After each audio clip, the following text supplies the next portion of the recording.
শুভ্রাংশু বলছিল যে ছবি আপনাদেরকে দেখাচ্ছিলাম, সেই ছবিরই এবার আপনাদেরকে দেখাবো যে ঠিক কোথায় কোথায় হামলাটা হচ্ছে, বাংলাদেশে কিভাবে হিন্দু নিধন যজ্ঞ চলছে সেই ছবিটাই আপনাদেরকে বোঝাবার চেষ্টা করব। জায়গায় জায়গায় জায়গায় জায়গায় হিন্দুদের উপর হামলা চলছে, ভয়ঙ্কর সে হামলা চলছে। কিরকম হামলা চলছে দেখাবার চেষ্টা করব, কোথায় কোথায় হামলা চলছে বোঝাবার চেষ্টা করব। 5টি জায়গার খোঁজ এই মুহূর্তে পাওয়া যাচ্ছে, গতকাল রাতের কথা। গতকাল রাতে 5টি জায়গা যেখানে হামলা হয়েছে, বিভিন্ন মন্দির রয়েছে তার মধ্যে, ভাঙচুর করা হয়েছে, হিন্দুদের মারধর করা হয়েছে, বাড়ি থেকে বের করে এনে মারধর করা হয়েছে। হাজারি গলি, ফিরিঙ্গি বাজার, সেখানে মন্দিরে ভাঙচুর করা হয়েছে। আর কোথায় কোথায় এই ধরনের হামলা? হাসপাতাল, হাসপাতাল যেখানে মানুষ চিকিৎসা করাতে গেছেন তার সামনে হিন্দুদের উপর হামলা হয়েছে, হাসপাতালটুকুও ছাড়ছে না তারা। লালদিঘি ময়দান, সেখানে হিন্দুদের মারধর করা হয়েছে, তাদেরকে রীতিমতো আক্রমণ করানো হয়েছে, মারধরে গুরুতর জখমও হয়েছেন অনেক হিন্দুরা এখন আক্রান্ত। কোথায় কোনো গলিতে কারুর লাশ পড়ে আছে কিনা আমরা জানি না, আমরা খবর পাচ্ছি না, সবটা খবর পাওয়া যাচ্ছে না। ভয়ঙ্কর অবস্থা এই মুহূর্তে বাংলাদেশের হিন্দুদের।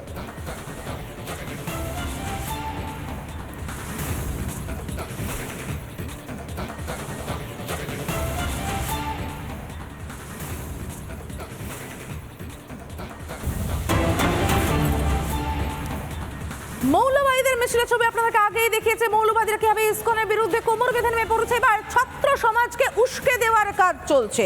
ইসকনের বিরুদ্ধে প্রতিবাদ সমাবেশ, ইসকনকে নিষিদ্ধ করার দাবিতে বৈষম্য বিরোধী ছাত্র আন্দোলনকারীদের মিছিল দেখতে পাচ্ছেন সেই ছবি আমাদের সঙ্গে, সেই ছবিটা আপনারা দেখতে পাচ্ছেন কিভাবে ইসকনকে যারা হাত জোর করে, একেবারে কালকে আমরা দেখেছি চিন্ময় কৃষ্ণপ্রভুকে হাত জোর করতে প্রিজন ভ্যান থেকে যারা হাত জোর করে শান্তিপূর্ণ সহাবস্থানের কথা বলেন, তাদেরকে মৌলবাদী ঘোষণার জন্য, মৌলবাদী সংগঠন বানানোর জন্য কি মারাত্মক মরিয়া প্রয়াস।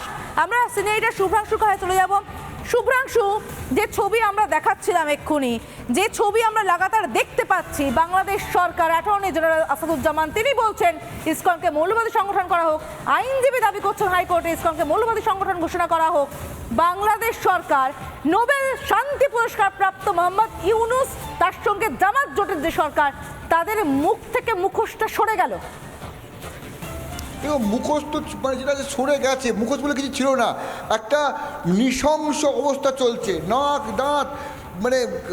দাঁত বের করে একটা সরকার, যে সরকারের মূল কাজ হচ্ছে হিন্দু নিধন, যে ক্রমশ কমে আসা হিন্দুরা রয়েছে তাদেরকে সরিয়ে দেওয়া, তারপর ওখানে যেটাকে বলা হয় মুসলিম সেই মুসলমানদের যে অত্যাচার শুরু হয়েছে ওখানে, সেই হিন্দুদের বিরুদ্ধে সেই অত্যাচারটাকে আরও বর্ধিত করা, এবং গোটা বাংলাদেশ জুড়ে একটা অন্য জিহাদি জঙ্গি রাষ্ট্রে পরিণত করা। এবং সেটা যে বড় ষড়যন্ত্র ছিল, এবং যে ষড়যন্ত্র ছিল সেই ষড়যন্ত্রের প্রমাণ আমরা পাওয়া যাচ্ছে। যে ছবি দেখতে পাচ্ছি, একজন আইনজীবীকে মারা গেছে, সেই নিয়ে রাতভর তাণ্ডব চালানো হলো বা ছাত্রদলকে নামানো হলো। ভারতবর্ষ বাংলাদেশের প্রতিবেশী রাষ্ট্র, ভারতবর্ষ একটা অসাধারণ সুন্দর গণতান্ত্রিক রাষ্ট্র, প্রতিবেশী রাষ্ট্র হয়ে যেখানে ভারতবর্ষ হিন্দু মুসলমান সর্বধর্ম সমন্বয়ে একটা সুন্দর রাষ্ট্র, সেখানে প্রতিবেশী হয়ে বাংলাদেশ এতদিনও এইটুকু শিক্ষা লাভ করতে পারেনি। ওরা বলছে বাংলাদেশে হিন্দু থাকবে না, হিন্দুদের মেরে তাড়াতে হবে, এবং সেখানে বিভিন্ন রকম ভান করবে, চালাকি করবে। আবার রাত্রেবেলায় গিয়ে বড় বড় কথা বলবে, যে শান্তি পুরস্কারের কথা বলছিলেন ইউনুস, বড় বড় কথা বলবে, এবং রাত্রেবেলায় লোক যাবে, লেটেল বাহিনী যাবে, ভাঙচুর চালাবে, এবং সরকার, রাষ্ট্রযন্ত্র, পুলিশ, বিজেপি, তারপর ছাত্রদল, একের পর এক শক্তি যারা আছে, উপদেষ্টা পরিষদ, সব মিলে আক্রমণ করবে। হিন্দুদের স্পিকটি নট হয়ে থাকতে হবে, দ্বিতীয় শ্রেণীর নাগরিক হয়ে থাকতে হবে। এবং আজকে যে মিছিল, এ কি ভয়াবহ মিছিল, হিন্দুরা তো থরথর করে কাঁপছে। সামান্য প্রতিবাদ করতে গেছিলেন চিন্ময়, প্রভু চিন্ময়কে জেলে ভরে দেওয়া হয়েছে। কি কথা? রাষ্ট্রদ্রোহের মামলাটাই ভুয়ো। এবার সেই মামলার যে শুনানি হবে, সেই শুনানিটাও হতে দিচ্ছে না। ওখানকার সমাধিটা, আমি তো বলবো ওখানকার যারা এখনও হিন্দুরা যারা কথা বলছেন, তারা কি বলছেন সেগুলো শোনানো হোক।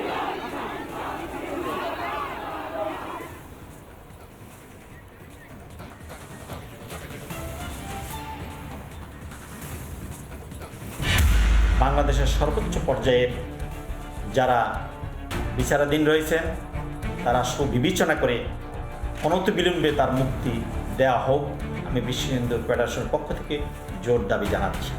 তারই সাথে যদি চিন্ময় কৃষ্ণ দাস ব্রহ্মচারীকে আজকের মধ্যে জামিন দেওয়া না হয়, তাহলে আমরা আমাদের আন্দোলনকে আরও বেগবান করব, আমরা রাজপথ ঘেরাও করব এবং সর্বোচ্চ শক্তি দিয়ে হিন্দুরা তার দাবি আদায় করবে এবং তাকে আমরা তার মুক্তিকে আমরা চিনিয়ে আনব। হিন্দু জাগরণ মঞ্চের প্রবক্তা সঞ্জয় শাস্ত্রী তিনি কি বলছেন শুনে নেব। আগামীকাল আমরা পথে নামব, শিয়ালদায় জমায়েত করে আমরা বাংলাদেশ দূতাবাস ঘেরাও করব।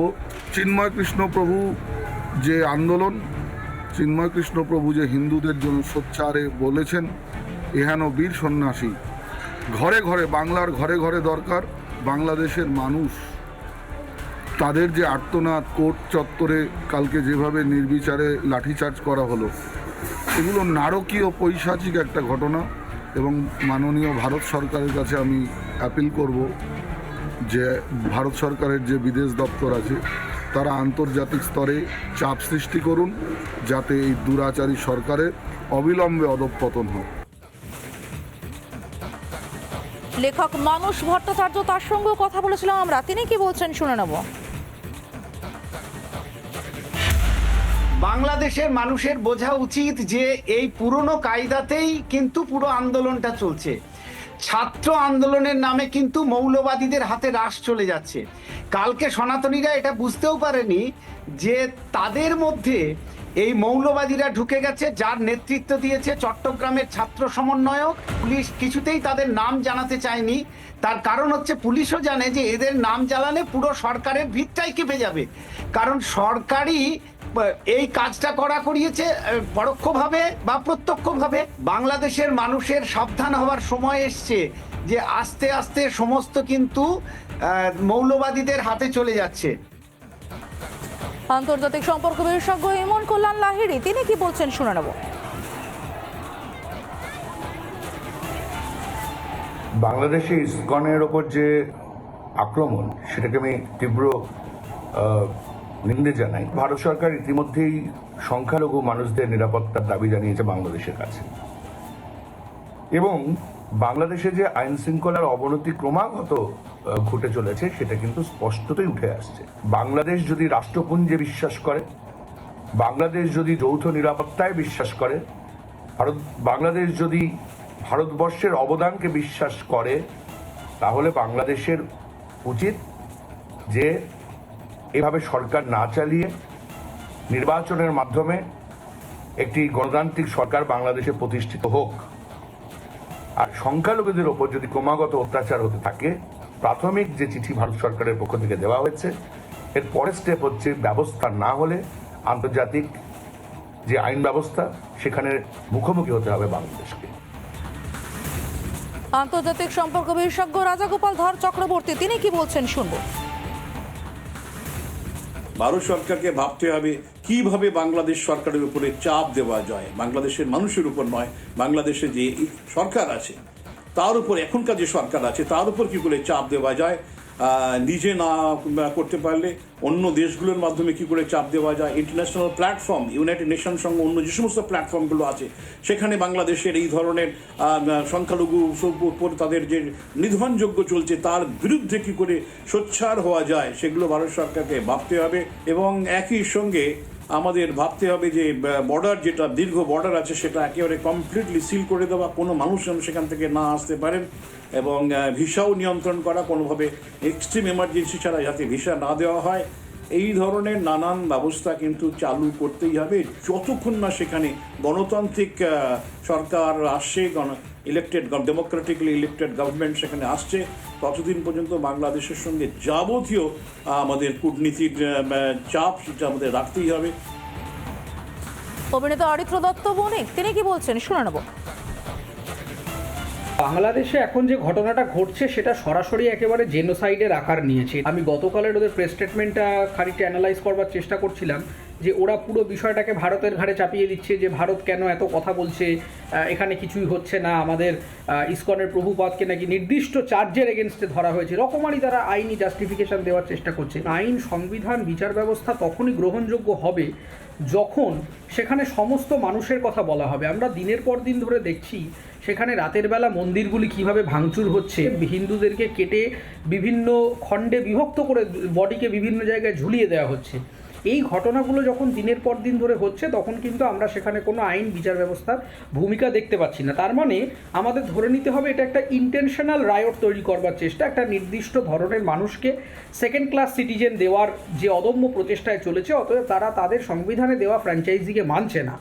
এই জায়গায় শুধুমাত্র অভ্যন্তরীণ এই গল্পটা আর বেশি দিন খাওয়ানো যাবে না, এবং আমি মনে করছি ভারতবর্ষ দরকার পড়লে সেখানে আমেরিকা হতে পারে, রাশিয়া হতে পারে, অন্যান্য যে কোনো শক্তি এখানে সরাসরি যুক্ত হওয়ার প্রয়োজন আছে। নানা ধরনের কন্টেন্ট দেখার জন্য লাইক করুন, শেয়ার করুন আমাদের ফেসবুক পেজ, সাবস্ক্রাইব করুন আমাদের ইউটিউব চ্যানেল। পাশাপাশি অন্যান্য ব্রেকিং নিউজের জন্য অবশ্যই চোখ রাখুন রিপাবলিক বাংলায়।